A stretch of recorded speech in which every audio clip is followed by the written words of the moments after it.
warahmatullahi wabarakatuh. Di video kali ini saya ingin menjawab pertanyaan dari seorang teman ya, yang selalu menanyakan bagaimana saya membuat video itu tidak full badan, atau misalkan bikin video menggambar setengah jadi. Jadi begini ya teman-teman, dulu waktu saya masih di Glodok ya, waktu itu ceritanya sekitar habis ya, menjelang maghrib ya, saat itu saya lagi beres-beres untuk pulang ya, tiba-tiba datang seorang pelanggan, seorang ini ya, yang ingin memesan lukisan ke saya. Dan tapi anehnya itu lukisan yang dipesan itu gambar dalam bentuk terbalik dari belakang gitu teman-teman. Yang digambar itu belakang badan, yaitu punggungnya, tapi penuh full badan gitu teman-teman. Dan ini pengalaman sangat menarik ya. Ada unsur mistis di dalamnya. Nah, waktu itu setelah terjadi transaksi tawar menawar harga, terus deal. Nah, setelah dibayar semua lunas, itu habis selesai lunas, biasanya kan cuma ngasih uang DP, terus setelah selesai baru dilunasin. Tapi ini enggak, begitu selesai kesepakatan langsung dibayar lunas. Dan waktu itu saya sangat bersyukur sekali itu dapat orderan yang langsung dibayar lunas walaupun pekerjaan belum selesai ya. Meskipun ini rada aneh ya, minta digambar tapi cuma separuh badan ya, bukan separuh badan ya, minta digambar full body ya, full badan, tapi dari belakang ya. Ini adalah permintaan yang sangat aneh ya. Namanya lukis foto itu kan yang penting wajah ya, tapi ini wajahnya enggak, cuman dari belakang, bukan rambutnya saja ya. Ini pemesan ini orang masih muda ya, kira-kira umur 18 tahun 19 tahun, seorang perempuan ya. Dia datang sendiri ya. Singkat cerita ya, setelah saya kerjain siang malam gitu ya, itu sengaja saya kerjain di rumah, bukan di tempat ini ya, di tempat kontrakan saya kerjain. Setelah ini pekerjaan selesai ya, kira-kira 3 hari pekerjaan selesai, saya jadi bingung ini mesti diantar kemana gitu ya. Udah, itu saya selalu mangkal ya, masih mangkal di tempat di Glodok itu, berharap pemesan itu datang lagi untuk menanyakan lukisan yang dipesan.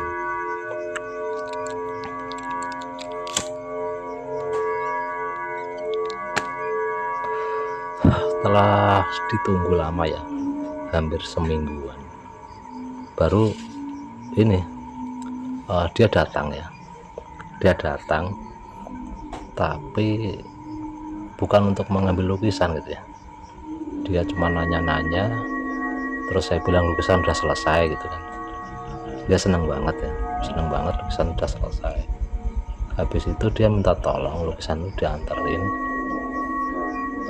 Saya nggak ingat betul ya alamatnya ya, cuman yang saya ingat itu di daerah Jati ya, daerah Jati. Mungkin teman-teman yang tinggal di daerah Pulau Gadung, terutama di daerah mana ya, pokoknya di daerah Pulau Gadung, kanan kiri Pulau Gadung ya, itu pasti tahu daerah Jati itu dari mana ya, Kelurahan Jati ya.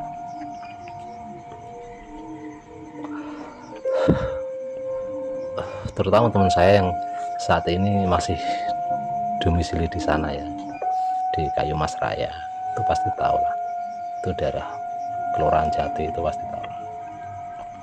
Singkatnya saya disuruh antar ke sana, tempatnya itu lokasi itu memang di pinggir kali.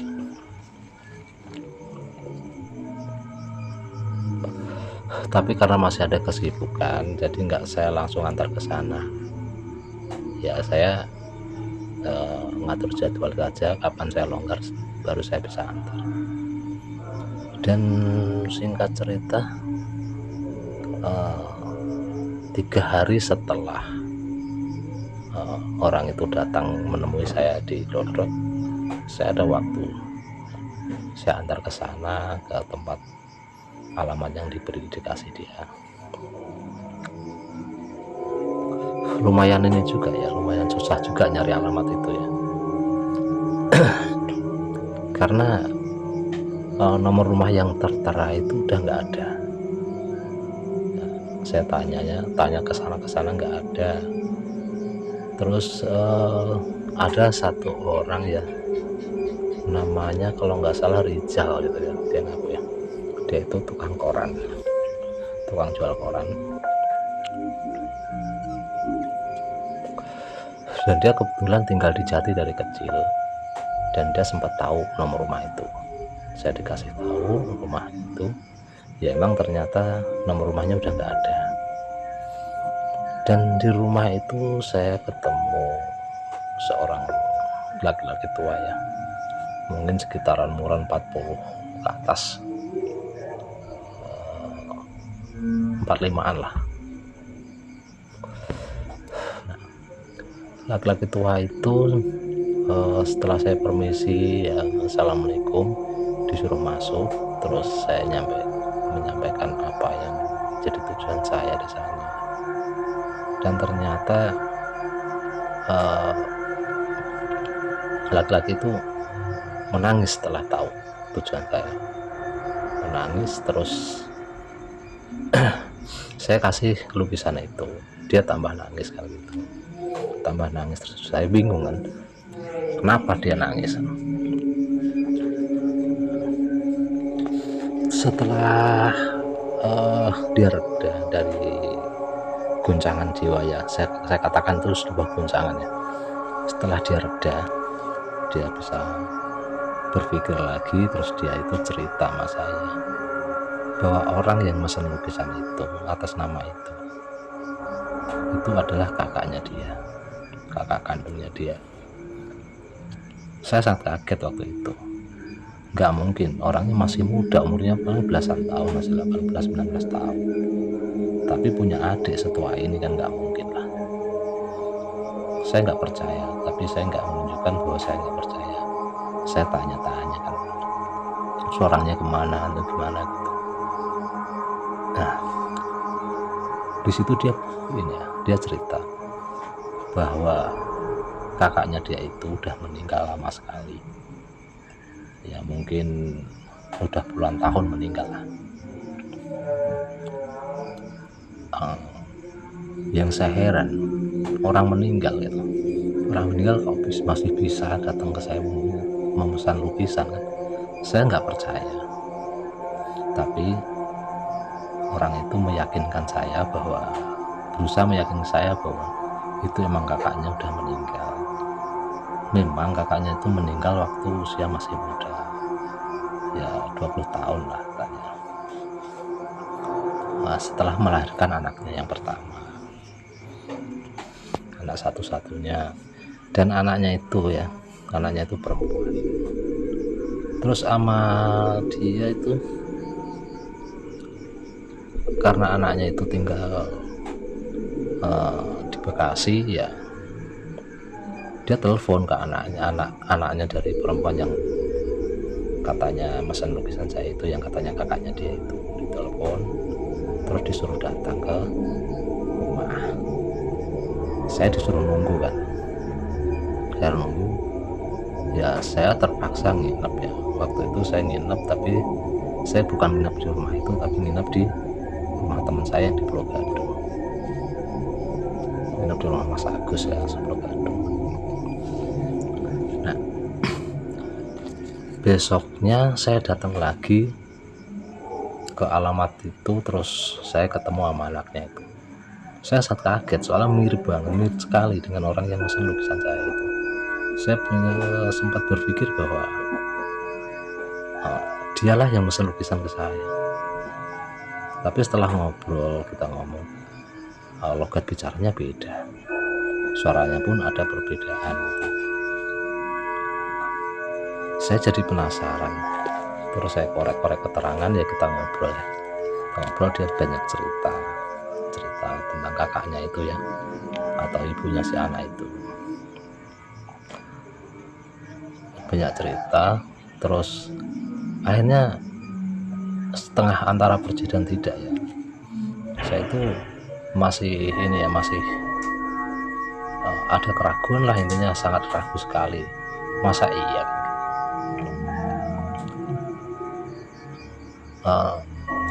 dari anak perempuan itu tahu bahwa saya itu nggak percaya dengan itunya omnya, itu cerita omnya gitu, nggak percaya. Terus saya diajak sama anak perempuan itu untuk ziarah ke makam mamanya, dan laki-laki itu ikut kita ziarah di pemakaman umum di daerah Layur. Layur itu masih daerah perbatasan antara Pulau Gadung dengan Rawamangun. Nah, di sana saya melihat sebuah makam yang emang ada namanya, dan namanya persis dengan nama pemesan lukisan saya itu. Ya, saya kembali shock di situ, teman. Saya kembali shock. Saya nggak bisa berpikir ya. Saya cuma diam. Saya diam, terus mereka itu terus cerita.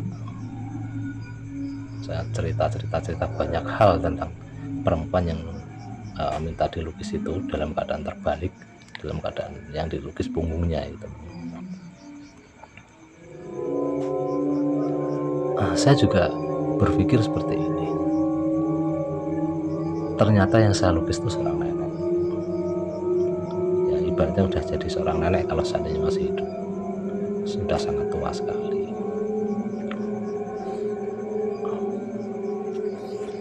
Yang orang adiknya udah 45 tahun ya. Mungkin sekitar 50 tahunan ke atas lah bisa jadi.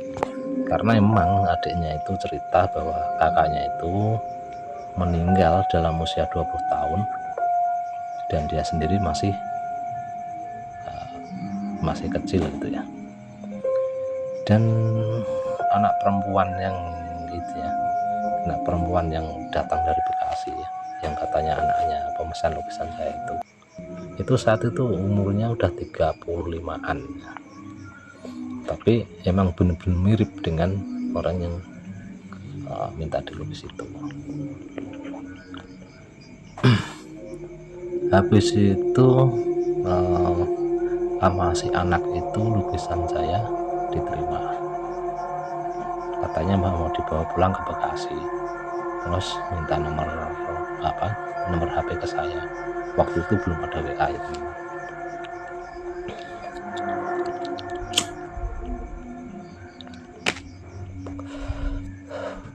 Itu nggak lama ya, setelah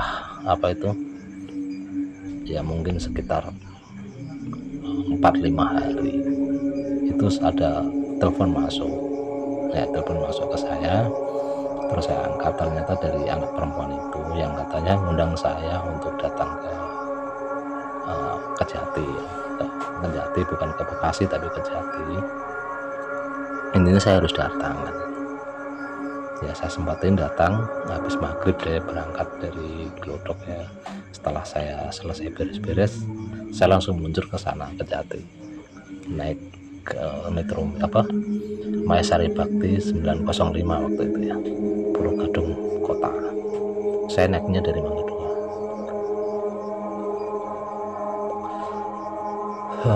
Saya di Jati itu ketemu dengan, di sana sudah banyak orang. Nah ternyata keluarga dari pemesan lukisan saya itu berunding terus mendatangkan ustadz. Nah ustadz itu mengatakan bahwa arwah dari orang itu minta dikirimin doa, karena udah lama nggak dikirimin doa sama keluarganya, sanak familinya. Nah kita diadakan selamatan di situ, saya juga ikut mengamini. Setelah itu acara selesai, saya pulang dan saya kembali nginep di rumah teman saya yang di Pulau Gadung, yang di Kayu Mas Raya itu. Nah, di sana saya malamnya ngipi, ya, bermimpi melihat orang yang mesen lukisan saya itu dalam wujud seorang nenek, bukan perempuan muda lagi tapi seorang nenek. Dia tersenyum ke saya, cuman kelihatan tersenyum saja, intinya kayak melambaikan tangan ucapan terima kasih gitu ya. Nah, dari situ saya ngerasa ada perasaan ya takut gak enak. Terus intinya saya kayak semacam trauma ya teman-teman. Saya trauma, terus saya berhenti melukis karena ini adalah pukulan berat buat saya. Mendapatkan kejadian yang tidak saya inginkan, ya, kejadian horor seperti itu. Terus saya buat saya berhenti melukis karena apa? Saya setiap melukis itu nggak pernah sanggup untuk menyelesaikannya, hanya ibaratnya setengah jalan saja, setengah jadi saja. Nah teman-teman, di video kali ini saya ingin berbagi tentang pengalaman saya waktu itu, ya. Pengalaman saya ada pemesan misterius yang membuat saya takut dan saya nggak berani lagi melukis gambar secara detail gitu, teman-teman. Sampai hari ini pun setiap lukisan saya di konten atau dimanapun itu nggak pernah melukis sampai finish, karena sebelum finish saya merasa ada ketakutan yang tidak bisa saya ini ungkapkan dengan kata-kata, ya teman-teman. Intinya itu adalah pengalaman saya yang terjadi itu kira-kira tahun 2000 berapa ya, sekitar 2007-2008 kalau nggak salah itu, ya, kalau nggak salah ingat saya. Intinya waktu itu belum ada WA, belum ada Android, ya. Waktu itu saya pegang HP itu K500, ya, K500. Terus saya ganti Nokia 3 cepek kalau nggak salah itu, ya. Nah, teman-teman, itu adalah bagian dari cerita misteri yang pernah saya alami ketika saya menjadi pelukis di Glodok, ya. Tidak banyak yang bisa karena saya membuat video ini juga masih tercekam, ya. Saya ada rasa takut waktu membuat video ini, apalagi saya harus menggambar gambar seperti ini, ya teman-teman. Ini termasuk gambar yang membuat saya takut, ya. Saya dapat ide gambar seperti ini sebenarnya dari inspirasi waktu saya nonton video dari Mas Kabul, ya, Mas Kabul TV. Itu dia cerita tentang pengalaman misteri, intinya kerja di lokasi bekas kuburan lah. Nah di situ saya kayak ada inspirasi untuk membuat video ini, sekaligus saya menjawab pertanyaan dari dari pokoknya teman saya yang juga subscriber saya, yang pernah menanyakan kenapa saya menggambar tidak pernah sampai finishing. Ya, terima kasih teman-teman udah ngikutin video ini. Semoga kisah ini bisa menjadi inspirasi, bisa bermanfaat buat teman-teman, bahwa di samping kita itu masih ada makhluk lain yang kita harus saling menghargai. Wassalamualaikum warahmatullahi wabarakatuh.